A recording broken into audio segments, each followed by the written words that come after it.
Здравейте на всички, аз съм Цветан Илиев.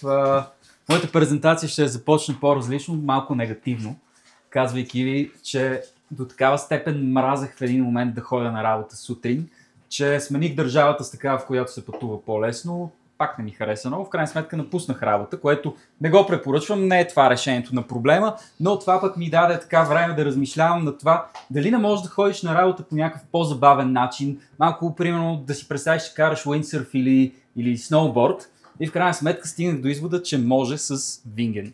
Съвременният велосипед датира от края на 19 век. 1880 някъде се появява така наречения тогава safety bike, който на практика като концепция остава генерално непроменен до днес. Това означава, че това е един страхотен продукт, но в крайна сметка градовете се променят, навиците на хората се променят и технологията се развива. Това в един момент означава, че би трябвало да имаме някакъв апдейт на това превозно средство. Като последните години наблюдавахме появата на електрическите тротинетки, които определено размърдаха сектора, но те дойдоха със свои проблеми с стабилността, в един момент запушване на тротуари и улици и както наблюдаваме повече, особено тази година, фалит на компании, които се занимават с споделена мобилност, като това в някаква степен се дължи на това, че тези решения не успяват да влязат в ежедневието на хората и да станат част от него.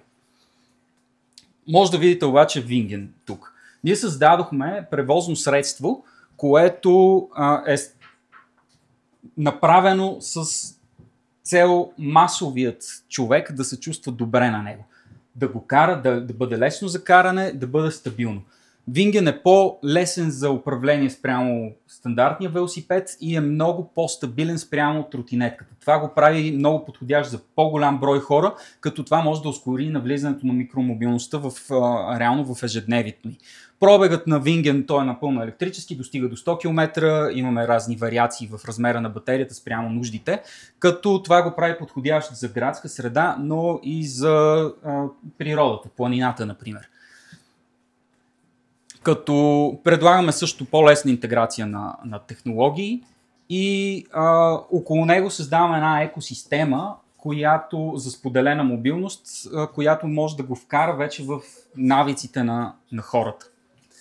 Пазарът на микромобилност на световно ниво се развива, въпреки че както всеки един пазар имаме нагоре, имаме надолу, имаме сътресение, но генералната посока е нагоре. В Европа това, разбира се подпомага от различни инициативи, зелената сделка включително, като в момента наблюдаваме пазар с размер около 6 милиарда евро, като тази ниша, към която ние се насочваме с Винген, представлява около 200 милиона евро годишно на европейския пазар. Това е за начало. Нашата цел с Винген е да влезем в навиците на хората. За тази цел ние създаваме, както споменах, екосистема с докинг станции, която обаче е интегрирана с градския транспорт. Тоест, ползвачът, юзерът може да плаща на минута, може да плаща с своята карта за градския транспорт и по-важното е, че цялата система работи по доста по-различен начин, което означава, че един човек може сутрин да отиде на стартовата си точка, той знае, че там ще открие колело, той знае колко време ще му отнеме пътуването до крайната точка, знае, че ще има къде да остави колелото си там и знае какво ще му струва това. Така че получаваме предвидимост, надежност и забавление. Но докато развиваме тази система, ние също така продаваме директно на бизнеси в сферата на туризма и на градските доставки, като правим това, защото от тези бизнеси имаме интерес, защото нашия продукт носи стойност за тях. До момента, там докъдето сме стигнали, ние имаме създаден продукта, като за сега имаме производство, правим малки серии производствени, които са изцяло продадени, като към днешна дата, например, може да отидете да си наемете колело от наши бизнес клиенти в Пампорово или в Боровец, но първата ни бизнес поръчка всъщност дойде от Германия преди няколко години, като в момента също за 2025 година приключваме сделки с клиенти в Естония, Германия, Испания и Швеция. Като също така вече разработваме нашата платформа за споделена мобилност и работим за това да пуснем първи пилотен проект в София през 2025 година. Имаме също така интелектуална собственост, запазена трейдмарк, както и дизайн за цялата концепция за Европа, Великобритания и Съединените американски щати. Нашата цел е след 5 до 8 години да доминираме пазара конкретно в Алпийския регион за туризъм. Целта ни също през това време да развиваме райдшеринг решението, като идеята е през 2026 година да стартираме с вече 5 града в Европа. Междувременно ще продължаваме да развиваме продукта, работим по създаването на активни системи за безопасност, които да интегрираме в него. Това е тимът ни, аз съм Цветан, както споменах, аз идвам от автомобилната индустрия, където съм се занимавал с разработки. В момента също така правя докторантура, като там тематиката ми е микромобилност. В екипа също имаме Даниела, тя има MBA, занимава се с финанси, тя идва от света на рисковия капитал, като Venture Capital, като се занимава също с пласиране на нови продукти на нови пазари. Имаме Денис, който той идва от IT индустрията, всъщност тук има и негови бивши колеги, като той се занимава помага в сферата на продажбите и стратегията. Имаме си и адвайзери, които доста помагат в някои моменти. Това, което с Winged може да направим, развивайки компанията, е измерим резултат от гледна точка на намаляване на времето за придвижване на работа, намаляване на шумовите нива на замърсяване в града, което е доста съществен проблем за Европейския съюз, и най-лесно измеримото е намаляване на въглеродните емисии с средно 400 кг, тук говорим конкретно за въглероден диоксид на човек на година, когато се използва за пътуване до работата.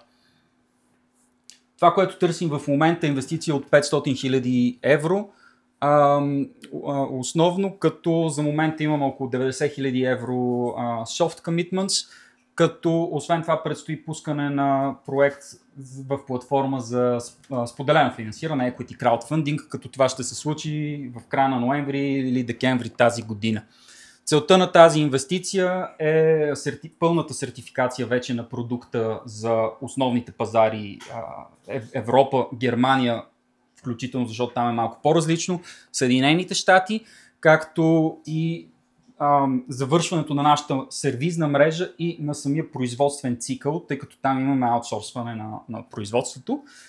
И целта също така е продажбата и създаването на 1700 бройки Winged TI1, създаването на MVP за споделена мобилност и на практика подготовката за Series A и вече по-голямото разширяване на различни пазари по отношение конкретно на райдшеринг решението. Това е от мен. Аз смятам, че с това, което правим в Winged, можем да дадем на света едно средство за придвижване, което е предвидимо, надежно и забавно в града. И се надявам с помощ също ваша да успеем да го направим. Благодаря ви. Може ли да те питам, ти на един от слайдовете имаше TRL7? Да. Това какво означава? Аз знам TRL7 какво означава, ама вие на това ниво ли сте? Това в случая означава, че като цяло продуктът е готов, дизайна не е съвсем замразен, все още има някои корекции, които се правят, и също производствените процеси не са замразени, в момента ги правим по-ефективни.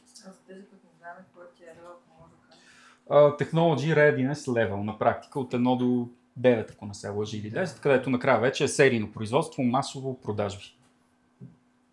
Ние сме на етап, в който имаме производство, но то е малко все още и продукта все още търпи някакви промени на база на обратна връзка от потребители.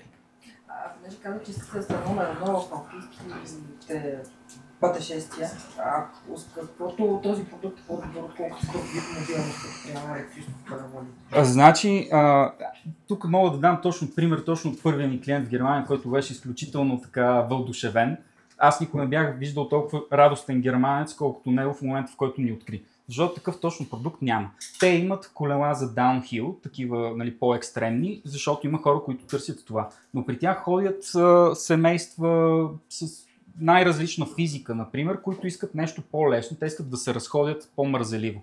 И за тях няма удобен продукт на пазара там. Просто не съществува. Те искат нещо за масовия клиент и конкретно Рене се казва този клиент. Те конкретно по принцип правят парите си през ски сезона, защото имат магазини за ски оборудване.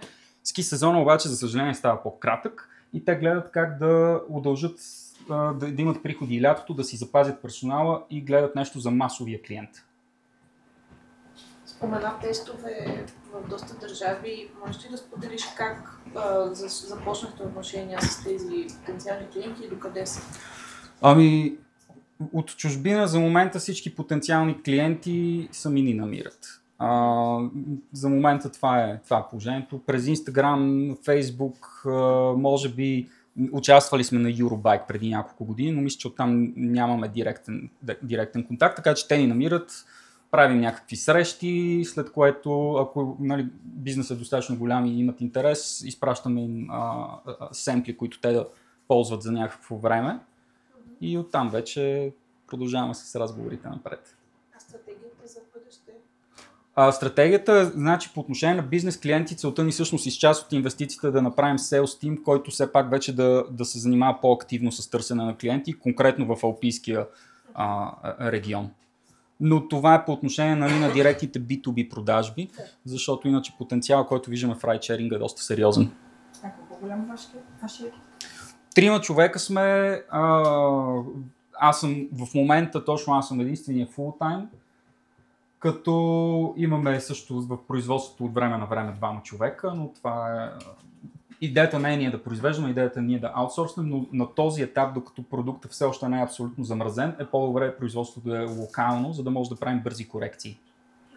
Ако вземеш 500 000 евро, колко човек ще е? Ако не се лъжа, говорим за между 8 и 10 човека за начало. Които са фултайм? Да. Също основните пари за това? Основно е за това и за сертификацията. Ние за другите неща, ние имаме клиенти, които те чакат в момента и са готови да си платят. А сертификацията спира всъщност финализирането? Сертификацията, да, до някъде тя ни е пречка в момента. Тя по принцип не е особено сложна. Тук нямаме хомологация, но имаме conformity. На български ми избяга думата. Да. Щатите и Канада изискват ли, има ли някакви регулаторни бариери? Щатите не бих казал. Значи регулаторните бариери са в Германия, Швейцария и Нидерландия. Това са, но те са много сходни една с друга и също не е нещо...